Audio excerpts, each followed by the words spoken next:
Hi, welcome back to Shri Vijayalakshmi 225 channel. మీ నెల్లూరు అమ్మాయి అండి. ఈరోజు నేను ఒక వీడియో చేస్తున్నాను. అదేంటంటే అండి, నేను కొన్ని బ్లౌజెస్ని మీషోలో ఆర్డర్ చేశాను, చాలా బాగున్నాయి. సో వాటి గురించి ఇప్పుడు నేను చెప్తానండి, చూద్దామా. ఇదేనండి నేను చెప్పిన మా బ్లౌజెస్. చూడండి, చాలా బాగున్నాయి కదా అండి. ఇదంతా ఫుల్ హ్యాండ్ అండి డిజైను. ఇంకా బ్యాక్ కూడా డిజైన్ చాలా బాగుంది. చూడండి, బాగుంది కదా అండి. మంచి షైనీగా ఉంది, ఫిట్టింగ్ కూడా చాలా బాగుంది.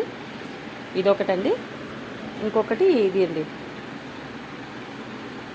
ఇది కూడా ఫుల్ హ్యాండ్స్ అండి, చాలా బాగుంది. చాలా వెయిట్లెస్, సూపర్ ఉందండి. చూసారా? సో నా వీడియో మీకు నచ్చినట్లయితే అండి లైక్ చేయండి, షేర్ చేయండి. ఏమన్నా డౌట్స్ ఉంటే కామెంట్ చేయండి.